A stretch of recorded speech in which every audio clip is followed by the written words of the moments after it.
Master stroke में आप सभी का बहुत बहुत स्वागत है। मेरा नाम रूबिका लियाकत है और मास्टर स्ट्रोक में आज अमेरिका के आतंक के खिलाफ जंग और चीन के विस्तारवादी पर करारी चोट के उस दोहरे धमाके का विश्लेषण करना है, लेकिन साथ में वो तस्वीरें बहुत महत्वपूर्ण है जो इस वक्त ताइवान के ताइपे से आ रही है।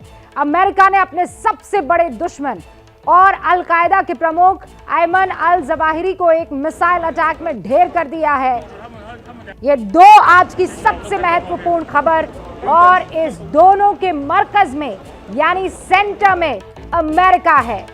एक, अमेरिका ने अपनी तीसरी सबसे पावरफुल लेडी को या हस्ती को, शख्सियत को, चीन को आंख दिखाते हुए ताइवान पहुंचा दिया है।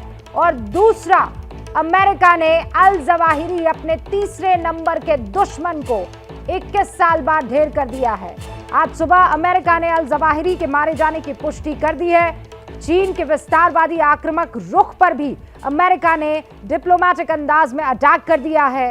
अमेरिका के स्पीकर नैंसी पेलोसी ताइवान के दौरे पर है और इस वक्त उनका एक होटल के बाहर गर्मजोशी से ताइवान की जनता इंतजार कर रही है। वो किसी भी वक्त होटल हयात पहुंच सकती है, जबकि इस दौरे का विरोध करते हुए चीन ने युद्ध छेड़ने की चेतावनी पहले ही दे रखी है। और जिस होटल हयात की मैं बात कर रही हूँ, ये वहाँ उसकी तस्वीरें हैं ताइपे की, जहाँ पर इंतजार हो रहा है नैंसी पेलोसी का। तादाद में देखिए मीडिया कर्मी वहाँ पर मौजूद है, किसी भी वक्त यहाँ पर नैंसी पहुँच सकती है। और इस वक्त एक और बड़ी खबर आपको मैं बता देना चाहती हूँ, ये ताइवान से जुड़ी हुई बड़ी खबर है। अमेरिका चीन तनातनी पर यह बड़ी खबर है। दर्शकों को यह पता हो जाए कि चीन की कम्युनिस्ट पार्टी ने एक बड़ा ऐलान और बड़ा बयान दे दिया है। चीन की तरफ से कहा गया है कि एकीकरण नहीं रुकने वाला है। वन चाइना पॉलिसी, जो चाइना मानता है कि ताइवान मेरा अपना हिस्सा है। ताइवान कहता है कि मैं अब तुम्हारा वो हिस्सा नहीं जिसे तुम माना करते थे। लेकिन अब चीन का ये कहना है कि अमेरिका ने गड़बड़ी कर दी है, क्योंकि वन चाइना पॉलिसी रुकने वाली नहीं है। वन चाइना पॉलिसी होकर या वन चाइना होकर ही रहेगा। सारे खास मेहमान मेरे साथ जुड़े हुए हैं और ये हलचल वहां पर, ये हलचल तेज हो चुकी है। ताइवान के ताइपे की एक हलचल बता रही है कि नैंसी पेलोसी वहां पर पहुंच चुकी है और तादाद में लोग मौजूद हैं। ये महज मीडिया कर्मी नहीं है कर्नल तानी। जी हाँ, काफ़ी उत्साह है। आप देख सकते हैं कि कितना जोश है आम पब्लिक के अंदर। और ये जो विज़िट है हाई पावर डेलीगेशन जो आया है अमेरिका से, ये 25 साल के बाद आया है। लास्ट विज़िट जो ताइवान में हुई थी 1997 में हुई थी, और तब भी सेनेट के स्पीकर उस समय के न्यूट ग्रीनिच ये आए थे ताइवान, और उसके बाद अब ये विज़िट हुई है। ये हमें याद रहे कि 1979 के बाद से अमेरिका ताइवान को वन चाइना पॉलिसी के तहत ही देख रहा है। तो जो आप अभी ये कह रही थी, जो कम्युनिस्ट पार्टी का बयान जो बता रही थी, दरअसल अमेरिका की तरफ से कोई भी बदलाव नहीं आया है। 25 साल पहले भी सेनेट के स्पीकर न्यूट ग्रीनिच वहाँ पर गए थे और अब नैंसी पेलोसी गई हैं। अमेरिका अभी भी वन चाइना पॉलिसी को मानता है, उसमें उसकी पॉलिसी में कोई बदलाव नहीं है। तो अगर अमेरिकन स्टेट डिपार्टमेंट की माने तो वो कहता है कि बिल्कुल कोई भी बदलाव नहीं है, स्टेटस को में जो भी है वो वैसा ही है, कोई बदलाव नहीं है। नहीं, तो लेकिन इसके क्या माने हैं कि बदलाव नहीं है, लेकिन हम तुम्हारी इस बात का तो ख्याल नहीं रखेंगे कि तुम ताइवान को कैसे देखते हो। अगर नैंसी पेलोसी को वहां पहुंचना है तो वो पहुंचेगी। वन चाइना फिर कैसे हुआ? ये कथनी और करनी में फर्क नहीं है सर? जी देखिए, अमेरिका की जो ताइवान के संदर्भ में जो वन चाइना की पॉलिसी तो रही ही है, लेकिन अमेरिका एक स्ट्रेटजिक एम्बिग्यूटी को बना करके भी चलता रहा है।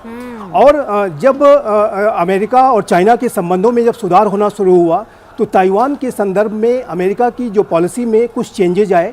लेकिन यूएस ताइवान रिलेशंस एक्ट 1979 के साइन होने के बाद अमेरिका इस बात के लिए संकल्पबद्ध है कि यदि ताइवान को उसकी आत्मरक्षा के लिए, उसके डिफेंस के लिए सहायता की आवश्यकता होती है तो अमेरिका उसे वो सहायता प्रोवाइड कराएगा। तो America US Taiwan relations act के तहत और वन के तहत ताइवान की रक्षा करने के लिए संकल्पबद्ध है। लेकिन वर्तमान समय में जिस तरीके से चाइना के द्वारा पूरे इंडो पैसिफिक रीजन के सर मैं बीच में रोक रही हूँ क्योंकि ये तस्वीरें बहुत अहम है और मैं आप दोनों को इनवाइट कर रही हूँ तस्वीरों को एक्सप्लेन करने के लिए। क्या ये अद्भुत तस्वीरें नहीं है इस लिहाज से कि पूरा ताइवान गर्मजोशी से नैन्सी पेलोसी का स्वागत कर रहा है और ये स्वागत चीन को चिढ़ाने में ज्यादा मजबूत इस वक्त दिखाई दे रहा है। जी जी बिल्कुल, ये चाइना को एक मैसेज है, एक चेतावनी है कि चाइना ताइवान के अस्तित्व पर संकट पैदा करने से बाज आए, नहीं तो अमेरिका कोई इसके विरुद्ध, जैसा कि अभी हाल के समय में आपने देखा था कि राष्ट्रपति बाइडेन से एक प्रेस कॉन्फ्रेंस के दौरान जापान की राजधानी टोक्यो में एक सवाल किया गया और उसके जवाब में उन्होंने यहाँ तक कह दिया कि अमेरिका कोई मिलिट्री एक्शन ले भी सकता है। हाँ। और इसको उन्होंने रूल आउट नहीं किया। तो जाहिर है कि अमेरिका चाइना को इस विजिट के माध्यम से भी एक चेतावनी देना चाहता है, कड़ा मैसेज देना चाहता है कि ताइवान के अस्तित्व पर यदि चाइना के द्वारा संकट पैदा किया गया तो अमेरिका उसका प्रतिवाद कर सकता है, उसे रिस्पॉन्ड कर सकता है। इस वक्त नैन्सी पेलोसी मौजूद है ताइवान में, ताइवान से लगती बॉर्डर चीन की। चीन ने वहाँ सारे अपने जो जिसे कहते हैं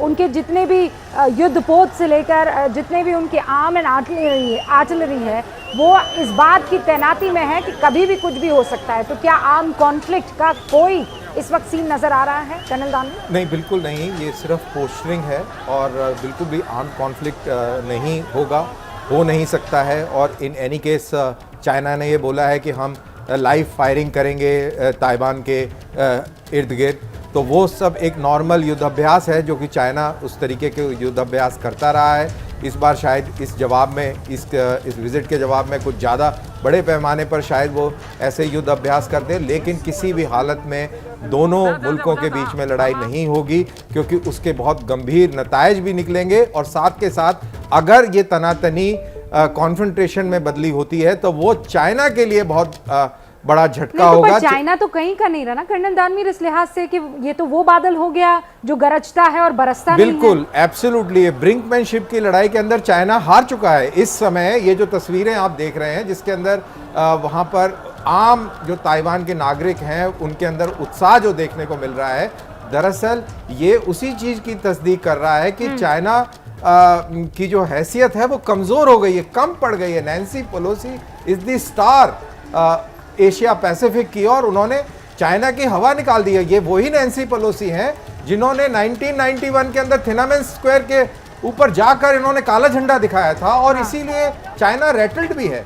चाइना को इनकी हिस्ट्री के बारे में मालूम है, चाइना को अच्छी तरह मालूम है कि हम वन चाइना पॉलिसी के तहत जब ताइवान को अपनी टेरिटरी मानते हैं और नैन्सी पेलोसी वही 1991 की नैन्सी पेलोसी अब उधर उतर चुकी हैं, तो अब वो वहां से क्या संदेश देंगी, दुनिया को क्या मैसेज जाएगा और चाइना की क्या छवि पर इम्पैक्ट पड़ेगा, ये सब सोचकर वो काफी परेशान। जाने माने एंकर और न्यूज़ प्रेजेंटर और राजनयिक रहे दीपक वोरा साहब भी हमारे साथ मौजूद हैं, रोहित शर्मा भी हमारे साथ जुड़े हुए हैं, सीनियर जर्नलिस्ट है। दीपक वोरा साहब, मुझे आपने कितना खूबसूरती से एप्टली रखी अपनी बात जब आपने कहा कि आज की तारीख में चीन निर्वस्त्र हो गया है, और ये बिल्कुल सही है। मतलब ये चीन कह रहा था देखो ऐसा है, एक और झापट और मारा ना तो मैं कस के मारूंगा, दूसरा भी पड़ गया, एक और झापट मारा फिर मैं कस के मारूंगा, ये कहता रह गया और झापट पर झापट पड़ते चले गए चीन को।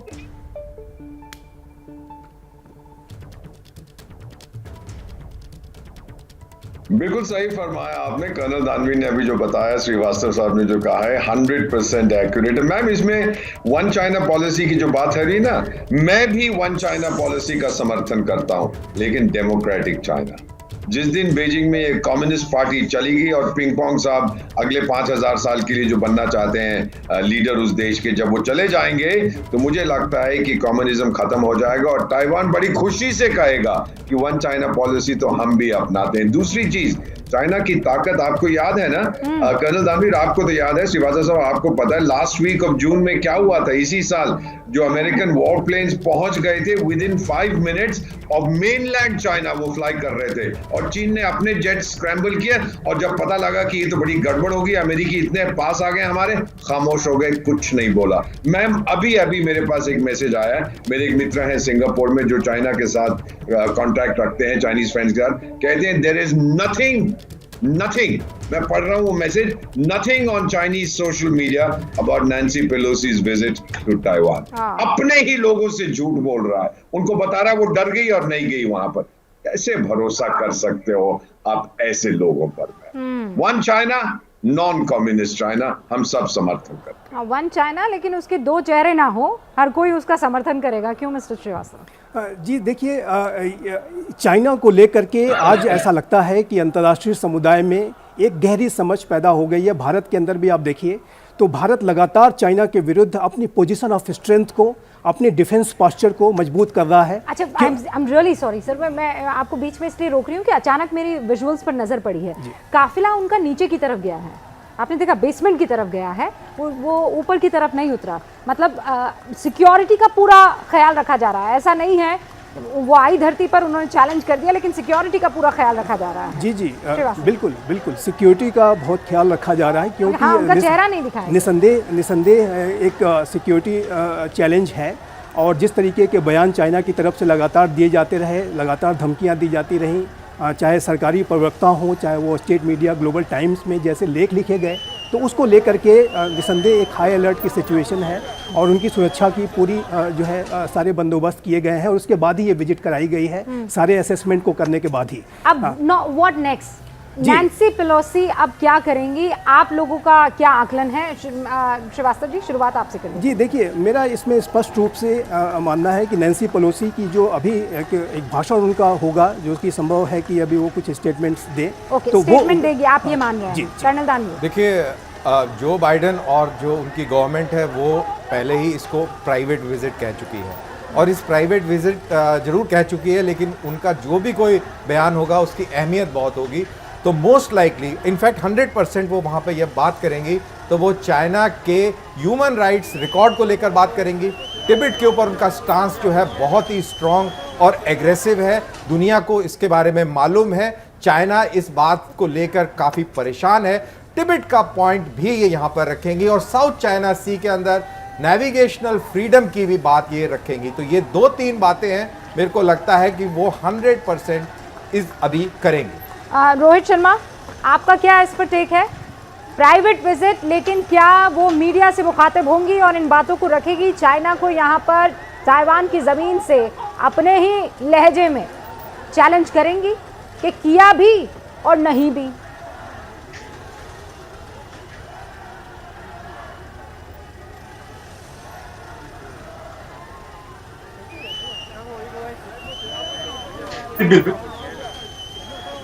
देखिए, मुझे लगता है वो कर चुकी हैं। जब उन्होंने ये बात कही कि हम एक फ्री इंडो पैसिफिक चाहते हैं, जो स्टेटमेंट जो जारी किया गया, उसके बाद उन्होंने कहा कि world faces a choice between democracy and autocracy. तो कहीं ना कहीं ये जो बात हम कह रहे हैं, ऑब्वियसली चाइना को बहुत बड़ा इंडिकेशन है। Picture is worth 1000 words. तो ये जो हम इमेजेस देख रहे हैं आपके चैनल पे, ये ही चीज को चाइना रोकने की कोशिश कर रहा था। वो नहीं चाहता था कि दुनिया देखे इन तस्वीरों को, वो नहीं चाहता था कि नैन्सी पेलोसी वहां पे आए, और इसीलिए I think they bit more than they can chew. उन्हें बहुत सारी धमकियां दी, नोइंग फुली कि वो शायद कुछ कर नहीं पाएंगे सैन्य अभ्यासों के अलावा, जिसकी लिस्ट अभी थोड़ी देर पहले आपके चैनल पे आ भी रही थी।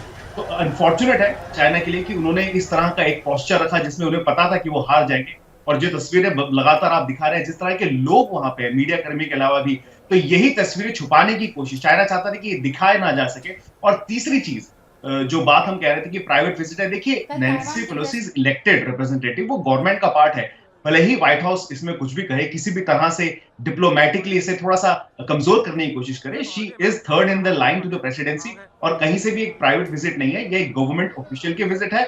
और चाइना सचमुच उनके लिए बहुत बड़ा ये एक तरह से शर्मनाक है कि उन्होंने ऐसी ऐसी बातें कही जो फाइनली अब हम देख रहे हैं कि उनके पास करने के लिए कुछ है नहीं, सिर्फ मुंह की खाने के अलावा।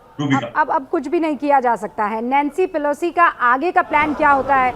ये कहा जा रहा है कि वो यहाँ पर अपने पर्सनल कैपेसिटी में पहुंची है, ये उनका एक प्राइवेट जो है वो उनका ये दौरा है, लेकिन बावजूद उसके जितनी भी बातें उन्होंने चाहे स्टेटमेंट में दी हो या फिर वहाँ पहुंचकर अपनी बॉडी लैंग्वेज से दी हो, ये क्लियर है कि चाइना को कह दिया है वन पॉलिसी का समर्थन है, लेकिन अगर ताइवान अपने हक के लिए लड़ रहा है तो उसमें उसकी मदद से हम पीछे नहीं हटने वाले हैं। दीपक वोरा जी।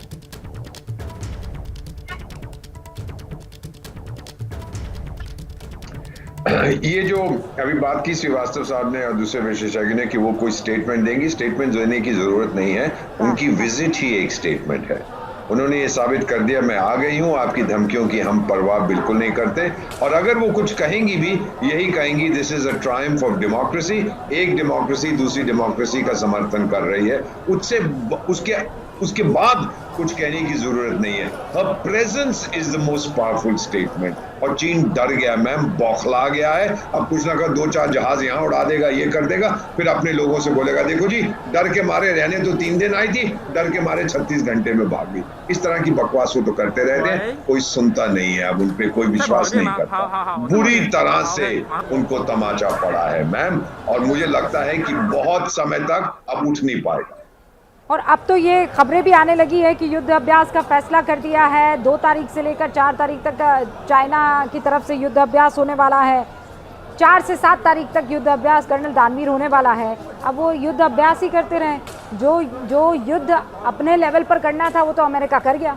देखिए, जो स्टेटमेंट देना था वो जैसे दीपक साहब बता रहे हैं वो तो बहुत ही स्ट्रॉन्ग स्टेटमेंट पूरी दुनिया को नैन्सी पेलोसी ने दे दिया है। अब आप युद्ध अभ्यास करते रहिए, ये बिल्कुल उसी तरीके से है कि खिसियानी बिल्ली खंबा नोचे।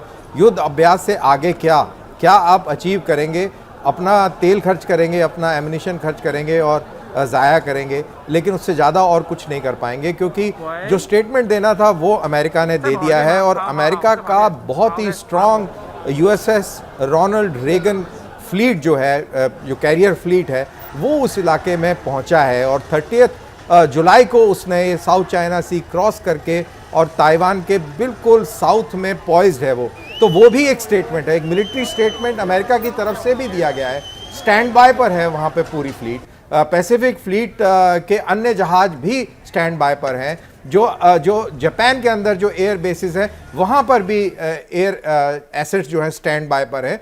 तो एक मिलिट्री स्टेटमेंट भी दिया है और डिप्लोमेटिक स्टेटमेंट तो नैन्सी पेलोसी ने दे ही दिया है। तो अब आप चाहे जितना मर्जी युद्धाभ्यास कर लीजिए, अब वो चीज़ वो इम्पैक्ट नहीं होगी, क्योंकि अभी इनिशिएटिव अमेरिका के पास है। अब मैं बहुत सारे यहाँ पर ट्विटर टाइमलाइन पर और सोशल मीडिया पर लोगों की जो मन में इस वक्त चीज़ें चल रही हैं वो देख रही हूँ। एंड श्रीवास्तव जी, यहाँ पर बहुत अच्छे अच्छे कमेंट्स आ रहे हैं। जैसे एक ने कहा है कि अमेरिका की दबंगई अपनी तरफ, लेकिन 83 साल के इस महिला की दबंगई अपनी तरफ है। आप देखिए, पिंक सूट, पॉइंटेड हील्स, और जिस तरीके से वो चल रही है और जिस अंदाज में चल रही है, ये बताते हुए कि देखिए जो ठानी वो कर रही हूँ, मुझे किसी का खौफ नहीं। जी देखिए, अमेरिका के पूरे इस्टेब्लिशमेंट की वो तीसरी सबसे शक्तिशाली नेता है, और वो एक गहरे लोकतांत्रिक मूल्यों में विश्वास रखने वाली नेता है, जैसा कि कर्नल दानवीर जी। 1 सेकंड रोक रही हूँ। बड़ी खबर यह है कि चीनी सेना अब कहा जा रहा है कि वो इस तरीके के ऑपरेशन करेगी जो टारगेटेड होंगे। चीनी सेना टारगेटेड ऑपरेशंस चलाएगी संप्रभुता की रक्षा के लिए। चीन अब ये कदम उठाने का फैसला कर चुका है, टारगेटेड ऑपरेशंस चलाने वाली है। अब ये टारगेटेड ऑपरेशंस के क्या माने हैं? देखिए, जैसा कि मैं कह रहा था रूबिका जी, कि चाइना एक ऐसा राष्ट्र है जिसको कि लेकर के अंतर्राष्ट्रीय समुदाय में अब ये बिल्कुल स्पष्ट रूप से गहरी समझ पैदा होती जा रही है कि चाइना एक ऐसा राष्ट्र है जो कि शक्ति के सामने तो वो सिर झुकाता है, लेकिन वो कमजोरियों को एक्सप्लॉइट करने से नहीं चूकता है। और चाइना को यदि डील करना है, चाइना को के साथ यदि संबंधों को बेहतर मैनेज करना है, तो उसे पोजीशन ऑफ स्ट्रेंथ के साथ ही मैनेज किया जा सकता है। भारत भी यही कर रहा है। ताइवान भी अपनी आत्मरक्षा की तैयारियों के लिए लगातार अपने डिफेंस पोस्चर को मजबूत कर रहा है। अमेरिका भी जो पूरे इंडो पैसिफिक रीजन के फ्रीडम ऑफ नेविगेशन को, फ्रीडम ऑफ ओवर फ्लाइट को इंश्योर करने के लिए समय समय पर अपने एयरक्राफ्ट कैरियर्स को, अपने फाइटर जेट्स को वहाँ भेजता है। तो ये जो पूरा इंडो पैसिफिक का जो क्षेत्र है, आने वाले समय में जोन ऑफ कंटेस्टेशन बना रहेगा। ये जो तनाव के जो बिंदु हैं समय समय पे हम देखेंगे, और मुझे लगता है कि ये जो मिलिट्री डिप्लॉयमेंट जिसकी की बात अब चाइना कर रहा है, टारगेटेड ऑपरेशंस करने की बात कर रहा है, अब उसके क्या स्पेसिफिकेशंस हैं, इसको चाइना को आगे स्पष्ट करना होगा। लेकिन एक बात मैं स्पष्ट रूप से देख पाता हूँ रूबिका जी, कि यदि चाइना के द्वारा कोई ऐसा कदम उठाया गया जिससे कि अमेरिका के सिक्योरिटी इंटरेस्ट को या ताइवान के सिक्योरिटी इंटरेस्ट पर कोई खतरा पैदा हुआ, तो फिर ये जो पूरा इशू है वो फर्दर एस्केलेट कर सकता है। और जैसा कि मैं कह रहा था कि न्यूक्लियर कंडीशंस में भी कन्फ्रंटेशंस हो सकते हैं, लिमिटेड वॉर्स पॉसिबल है। तो आने वाले समय में पूरे इंडो पैसिफिक रीजन में चुनौतीपूर्ण स्थितियां पैदा हो सकती हैं, इस बात की संभावना से इनकार नहीं किया जा और सकता। अब ऐसा भी तो होगा ना कर्नल दानवीर कि चीन की बौखलाहट में चीन उन तमाम मुल्कों को अपने फेवर में करना चाहेगा, उनसे स्टेटमेंट जारी करवाने की कोशिश करेगा कि अमेरिका ने जो किया वो गलत है, अमेरिका के खिलाफ जो मुल्क है उनको एक करने की कोशिश करेगा। ये भी तो तरीका अपनाया जा सकता है चीन। देखिए, जो इंडो पैसिफिक रीजन है, अगर उसकी बात करें तो सिवाय उसकी मदद के लिए उसको सिर्फ रशिया आएगा, पाकिस्तान शायद उसको सपोर्ट कर सकता है, जो कि बहुत मुश्किल है क्योंकि जैसे हालात है पाकिस्तान के, वो शायद चुप ही रहेगा मेरे ख्याल से। इसके अलावा और कोई मुल्क शायद चाइना को सपोर्ट नहीं करेगा। और हाँ, हम ये कैसे बोल सकते हैं, नॉर्थ कोरिया जरूर सपोर्ट कर देगा, इसके अलावा चाइना के सपोर्ट में कोई भी आने वाला नहीं है। और ये जितने भी मुल्क हैं साउथ ईस्ट एशिया के, ये सारे त्रस्त हैं, ये चाइना से बहुत परेशान है। तो किसी भी हालत में वो चाइना के पक्ष में तो बिल्कुल नहीं खड़े होंगे और ये सारे के सारे और लामबंद होंगे चाइना के खिलाफ। चाइना के खिलाफ एक स्ट्रॉन्ग पोस्चर आप देखने को ये सवाल पाएंगे। जो है वो पूछने का मकसद ये था क्योंकि ये वही वाला पल ध्यान आ रहा है जब रशिया और यूक्रेन के बीच में तनातनी चल रही थी और उस वक्त ये लग रहा था कि कौन सा मुल्क किसका साथ देगा तो कैसे देगा, स्टेटमेंट जारी होंगे कि नहीं होंगे। क्योंकि अभी इस तरीके का माहौल दिख रहा है आर्म कॉन्फ्लिक्ट की, भले ही अभी किसी तरह की कोई गुंजाइश नहीं दिख रही है, लेकिन चीन अब वो पूरी कोशिश करेगा। रोहित शर्मा वॉशिंगटन डीसी से हमारे साथ जुड़े हुए हैं, सीनियर जर्नलिस्ट, वो भी कुछ कहना चाहते हैं। Rohit, what is your take on this?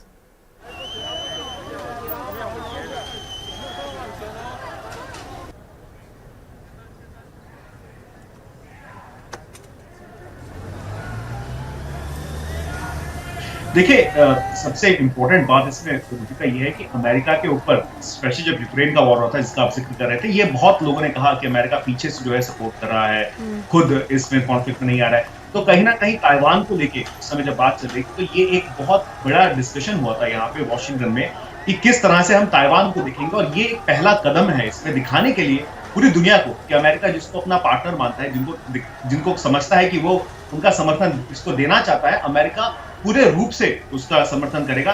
और कहीं ना कहीं कुछ भारतीय थिंक टैंक ने भी इस पे प्रश्न चिन्ह लगाया था कि क्या हमें क्वाड में किस रूप में होना चाहिए, क्या अमेरिका हमारा सचमुच समर्थन करेगा अगर चाइना एलएसी को पार करके कुछ हरकत करता है। तो कहीं ना कहीं अमेरिका की तरफ से अपने जितने भी पार्टनर्स और एलाइज है उनको ये इंडिकेशन दिया जा रहा है कि हम सिर्फ बात नहीं करेंगे, we will walk the talk. और नैन्सी पेलोसी की ये जो विजिट है ये इस बात को दर्शाती है। रूबिका, और मैं एक इंटरेस्टिंग बात आप सभी के साथ शेयर कर देना चाहती हूँ कि कई जगह पर इस बात का जिक्र हो रहा है कि ये जो फ्लाइट रेट 24 है, जहाँ पर आप ग्लोबल फ्लाइट ट्रैकिंग सर्विस का उपयोग करते हैं, उनकी तरफ से कहा गया है कि हमने ज़िंदगी में कभी नहीं देखा कि एक टाइम पर किसी फ्लाइट की लाइव फ्लाइट का जो रूट है वो इतनी तादाद में लोगों ने देखा। 7 लाख लोग उस वक्त ट्रैक कर रहे थे इस सर्विस को, ये जानकारी मिल रही है। तो आप समझ रहे हैं ना, चीन भी ये इस बात का एहसास कर रहा होगा। और दूसरी तरफ ये बड़ी खबर आ रही है कि ताइवान के चारों तरफ से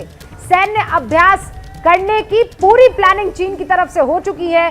चीन अब टारगेटेड सैन्य कार्रवाई करेगा। चीन की ईस्टर्न कमांड जो है वो सैन्य अभ्यास करने वाली है।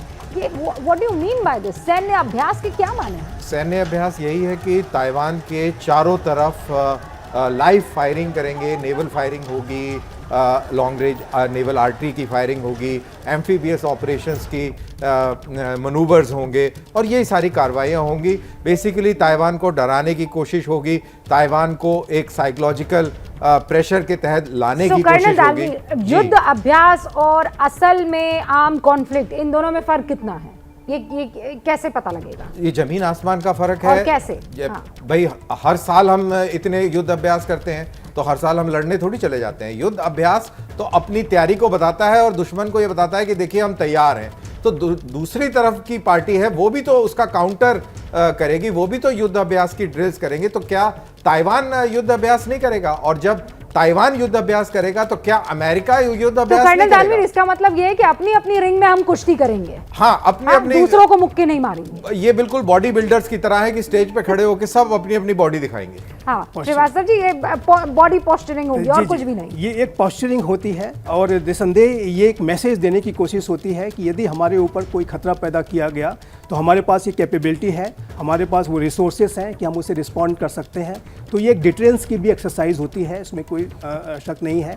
लेकिन ये ज़रूर है कि आज के समय में ये जो बैटल ऑफ परसेप्शंस हैं वो लगातार गहरे होते जा रहे हैं। लगातार राष्ट्र सैनिक अभ्यास के माध्यम से एक दूसरे को डराने, धमकाने और दबाव बनाने की कोशिश करते हुए नजर आते हैं और चाइना इसके लिए विशेष रूप से कुख्यात है। और जैसा कि ताइवान स्टेट में वो पहले भी इस तरीके के सैन्य अभ्यास करता रहा है। ताइवान के एयर डिफेंस आइडेंटिफिकेशन जोन का लगातार चाइना ने पिछले वर्षों में हजारों बार इसका इंकर्जन किया है और आने वाले समय में भी एक ये जो इंकर्जन है एयर डिफेंस आइडेंटिफिकेशन जोन के वो लार्जर स्केल पे भी हो सकते हैं। ये भी एक रिस्पांस का चाइना का तरीका हो सकता है। अब हमें इंतजार करना होगा कि अगला कदम नैन्सी पेलोसी का क्या होता है, क्योंकि वो ये कह रहे हैं, बार बार ये कहा जा रहा है कि एक पर्सनल विजिट है।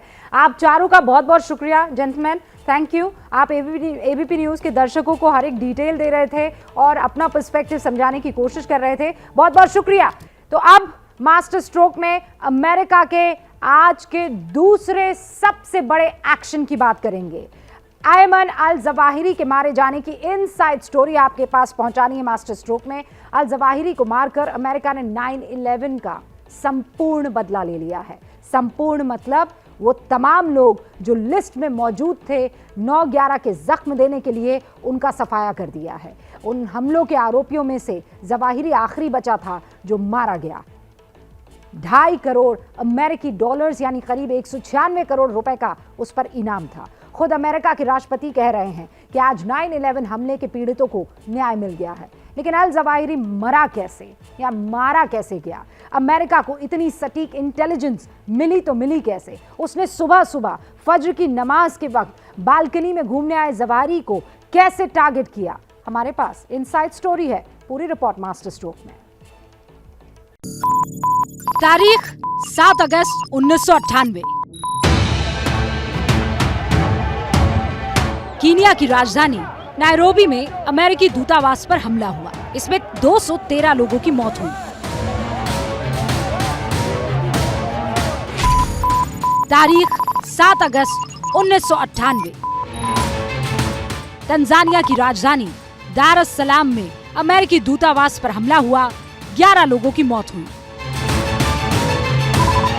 एक ही दिन में 2 एम्बेसीज पर हमले से अमेरिका दहल गया था। दोनों जगह पर सुसाइड बॉम्बिंग थी। ये सीधे अमेरिका को चुनौती दी गई थी और चुनौती देने वाले थे अल कायदा का सरगना ओसामा बिन लादेन और उसका नंबर 2 अयमन अल जवाहिरी। इसके बाद आई वो तारीख जिसने अमेरिका पर दुनिया का सबसे बड़ा आतंकी हमला किया।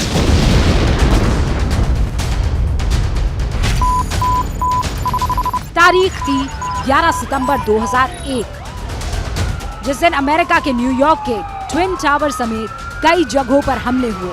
इसमें 2977 लोगों की मौत हुई। हमले के मास्टरमाइंड ओसामा बिन लादेन को इन हमलों के 10 सालों के बाद साल 2011 में मार गिराया गया। The United States has conducted an operation that killed Osama bin Laden. और इसके ठीक 11 साल के बाद ओसामा बिन लादेन का नंबर 2 अयमन अल जवाहिरी भी मार गिराया गया।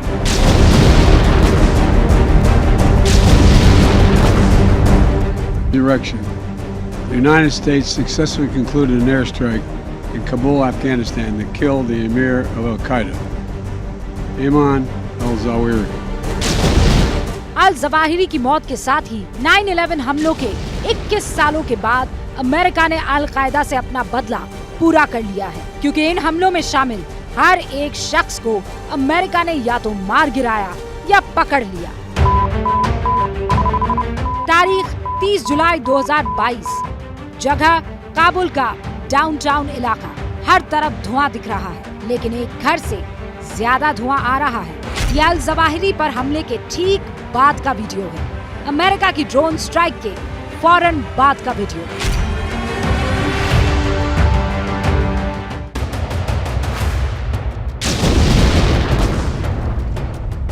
काबुल के डाउनटाउन का ये वही घर है जहां अयमन अल जवाहिरी को अमेरिका की मिसाइल ने निशाना बनाया। सुबह के 6:18 का वक्त था। फज्र की नमाज पढ़ने के बाद जवाहिरी इस सेफ हाउस की बालकनी में आया। तभी अमेरिका हेलफायर ड्रोन से 2 हेलफायर मिसाइलें दागी गई और अल जवाहिरी का काम तमाम हो गया। लेकिन अमेरिका को अल जवाहिरी के काबुल में एक सेफ हाउस में छिपे होने की सूचना कैसे मिली? इंटेलिजेंस इतनी सटीक थी कि अमेरिका ने 50,000 फीट ऊपर से मिसाइल दागकर बालकनी में खड़े अल जवाहिरी को मार गिराया। जाहिर सी बात है कि अमेरिका को अल जवाहिरी के एक एक मूवमेंट की खबर मिल रही थी। अल जवाहिरी को मारने के लिए अमेरिका की जासूस एजेंसी CIA ने कई महीनों का होमवर्क किया था।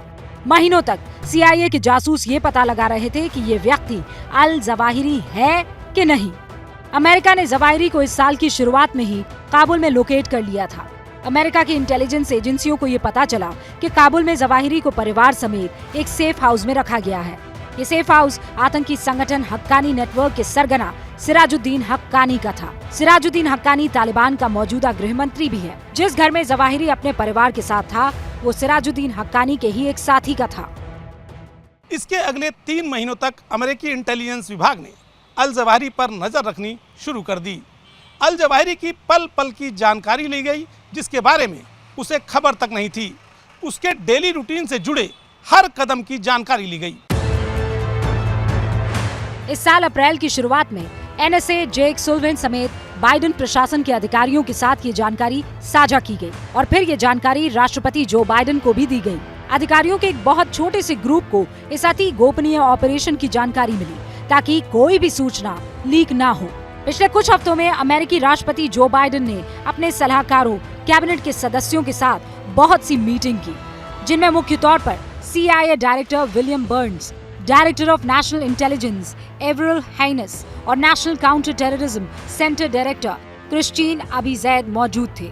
व्हाइट हाउस के सिचुएशन रूम में बाइडेन और ये अधिकारी जून और जुलाई के महीने में कई बार मिले। इन बैठकों में राष्ट्रपति बाइडेन ने इस ऑपरेशन की हर डिटेल की जानकारी ली। बारीक से बारीक जानकारी, हर डिटेल राष्ट्रपति से साझा की गई। राष्ट्रपति ने सेफ हाउस के निर्माण सामग्री की जानकारी तक ली ताकि एयर स्ट्राइक में कोई समस्या न आए। बाइडेन ने काबुल के मौसम की जानकारी भी ली। यहाँ तक कि CIA के अधिकारियों ने राष्ट्रपति बाइडेन को दिखाने के लिए सेफ हाउस का हूबहू मॉडल भी तैयार किया, क्योंकि जो बाइडेन की तरफ से ये कह दिया गया था कि स्ट्राइक ऐसी होनी चाहिए जिसमें जवाहिरी के परिवार के दूसरे सदस्यों या फिर किसी और नागरिक की जान न जाए। ये साफ साफ कह दिया गया था कि एयर स्ट्राइक में अगर कोई मारा जाए तो वो सिर्फ अल जवाहिरी ही हो।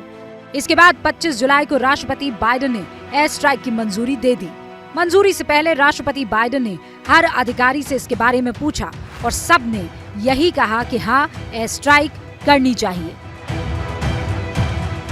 इसके बाद 30 जुलाई को एक UAV यानी ड्रोन के जरिए ये एयर स्ट्राइक की गई।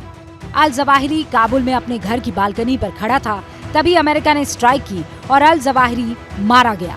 हमला इतना सटीक था कि अल जवाहिरी के परिवार वाले इस सेफ हाउस में मौजूद थे, लेकिन उन्हें कोई नुकसान नहीं पहुंचा। This mission was carefully planned, rigorously minimized the risk of harm to other civilians. And 1 week ago, after being advised that the conditions were optimal, I gave the final approval to go get him. And the mission was a success. None of his family members were hurt, and there were no civilian casualties. That we continue to conduct effective counterterrorism operations in Afghanistan and beyond. आपको बता दें, operation Zawahiri के पीछे जो है पाकिस्तान का नाम भी आ रहा है। पाकिस्तान का हाथ था, उसने ही इस ड्रोन को उड़ाने का गुपचुप रास्ता जो है वो दिया था, जिससे जवाहिरी पर हमला किया गया। माना यह जा रहा है कि जिस ड्रोन ने काबुल में अल जवाहिरी को ढेर किया वो कतर में अमेरिका के सैन्य अड्डे से चला था। काबुल पहुंचने के लिए ड्रोन को या तो ईरान में दाखिल होना होगा या फिर पाकिस्तान में दाखिल होना होगा, अदरवाइज कोई और रूट नहीं है। जाहिर है ईरान अमेरिका को ना तो इजाज़त देगा और ना ही अमेरिका ऐसे किसी ऑपरेशन के लिए ईरान की मदद लेगा या ईरान की तरफ जाएगा, और इसीलिए ड्रोन पाकिस्तान के ही रास्ते काबुल पहुंचा। काबुल पहुंचने के लिए ड्रोन ने करीब पाकिस्तान के एयर स्पेस में 700 किलोमीटर की दूरी तय की होगी। और ये आप देखिए, मैप के जरिए हम आपको बताने की कोशिश कर रहे हैं। ईरान वाला ऑप्शन ना के बराबर, और इसीलिए पाकिस्तान के ही रूट का इस्तेमाल करते हुए काबुल पहुंचा होगा अमेरिका का ड्रोन। ऐसे में सवाल ही नहीं उठता कि ड्रोन पाकिस्तान के राडार में ना आया हो, यानी पाकिस्तान की मिली भगत के बगैर ये ऑपरेशन नहीं हो सकता था, अंजाम नहीं दिया जा सकता था। अल जवाहिरी की जान की सौदेबाजी की खबर तालिबान को लगी। इससे तालिबान इस कदर भड़का कि उसने पाकिस्तान को सबक सिखाने के लिए देर नहीं की और उसने भी पाकिस्तान के सेना के अफसरों का एक हेलीकॉप्टर गिरा दिया। अल जवाहिरी की मौत के बाद अल कायदा ने अपने नए मुखिया के नाम का ऐलान जरूर कर दिया है, लेकिन इसे कार्यवाहक ही इस वक्त माना जा रहा है और कहा यह जा रहा है कि सैफ अल अदल को अल कायदा का प्रमुख घोषित कर दिया गया है। सैफ 60 से 65 साल के बीच का है, मिस्र का नागरिक है। अल कायदा की सुप्रीम बॉडी मजलिस शूरा का ये मेंबर भी बताया जा रहा है। ओसामा बिन लादेन की मौत के बाद भी इसे कार्यवाहक प्रमुख बनाया गया था। दूसरा नाम आ रहा है अल सैयद मोहम्मद मुस्तफ़ा अल बकरी का, जिसकी उम्र 56 साल बताई जा रही है और ये भी मिस्र का रहने वाला है। मुस्तफ़ा अल कायदा की सुप्रीम बॉडी मजलिस शूरा का ये सदस्य भी है। मुस्तफ़ा अल कायदा की विस्फोटक विंग का ये प्रमुख भी रहा है इनफैक्ट अभी, और असल नाम है इयाद अग घाली, जिसे अल कायदा में द स्ट्रेटेजिस्ट कहा जाता है। इसकी उम्र 65 साल है, सूडान का रहने वाला है। घाली माली में गृह युद्ध का प्रमुख चेहरा भी रहा है। 2017 से ये जवाहिरी का दाहिना हाथ माना जाता था। अगला नाम खालिद बतारफी का आ रहा है। 42 से 45 साल इसकी उम्र है, सऊदी अरब का रहने वाला है। बतारफी अल कायदा की अरब प्रायद्वीप विंग का प्रमुख है। अल कायदा चीफ की रेस में अगला नाम आता है अबू उबैदा का, यूसुफ अल अन्नाबी। अबू उबैदा यूसुफ अल अन्नाबी 53 साल का है और अल्जीरिया का रहने वाला है। अन्नाबी अल कायदा की उत्तरी अफ्रीका विंग का प्रमुख है। इसी चीफ की रेस में एक और नाम है यासीन अल सूरी का। इसकी उम्र 40 साल है, सीरिया का रहने वाला है। सूरी अल कायदा का सबसे बड़ा फाइनेंसर बताया जाता है। अभी इसके ईरान में होने की संभावना है। और अगला नाम है इसी लिस्ट में इब्राहिम अल कोसी का। कोसी की उम्र 62 साल है और सूडान का रहने वाला है। कोसी अल कायदा के वित्त विभाग का प्रमुख बताया जा रहा है। कोसी 2012 में अमेरिका की ग्वाटानामो बे जेल जो है वहां से रिहा भी हुआ था। तो इनमें से कोई एक कार्यकारी प्रमुख अल कायदा का घोषित किया जा सकता है। ये कौन, इस पर हमारी नजर है। और इस वक्त की बड़ी खबर आपको बता देना चाहती हूँ, नैन्सी पेलोसी इस वक्त ताइवान में जरूर है, लेकिन चीन ने ऐलान कर दिया है कि वो विमान का रास्ता रोकेगा। यानी पेलोसी के विमान का रास्ता रोकने की तैयारी चीन की तरफ से हो गई है। कल ताइवान के चारों ओर युद्ध अभ्यास होगा। कल पेलोसी को दक्षिण कोरिया का दौरा करना है और उससे पहले ये खबर, इस वक्त की ये बड़ी खबर है, इसके माने क्या है आशीष मेरे सहयोगी समझाएंगे। आशीष, ये किस तरफ इशारा करने की बात है? देखिए, टोटल कॉन्फ्रंटेशन की तरफ इशारा है, क्योंकि पीएलए ने इस बात की औपचारिक घोषणा कर दी है कि कल ताइवान के इर्द गिर्द चारों तरफ से घेर करके एयर एंड सी एक्सरसाइजेस किए जाएंगे। Missile with non nuclear war की जाएंगी, लाइव फायर एक्सरसाइजेस होंगे। और इसका बिल्कुल सीधा और स्पष्ट मतलब यही है शोभना कि हर तरीके से चीन कल ये कोशिश करेगा कि साउथ अफ्रीका विजिट पर ताइवान से निकलना है नैन्सी पेलोसी को, उनकी फ्लाइट को किसी भी तरह से रोकने का प्रयास हद तक किया जाएगा। अब ये नेविगेट कैसे करती है नैन्सी पेलोसी, कैसे निकलती है वहां से, ये देखना बड़ा दिलचस्प होगा। लेकिन निश्चित तौर पर अब ये टकराव की तरफ स्थिति जा रही है और जैसा चीन ने धमकी दी थी, अब चीन ने इस बात का खुद ही औपचारिक ऐलान कर दिया है कि कल पूरे ताइवान के इर्द गिर्द इस तरह की एयर एंड सी एक्सरसाइजेस की जाएंगी। बहुत बहुत शुक्रिया आशीष तमाम जानकारी के लिए। क्या मजबूरी है मेरी, बताइए। मैं अभी आपको बताती हूँ कि मैंने ओए होए होए होए नमकीन के चटकारे लेते हुए टकटकी मार के डिबेट शो को पॉज रिपीट कर करके देख रहे हैं जोगिंदर जी। इनकी तरह आप भी देखें अपने फेवरेट डिबेट्स को रिपीट कर और डाउनलोड कीजिए एबीपी लाइव ऐप अपने स्मार्ट टीवी पर।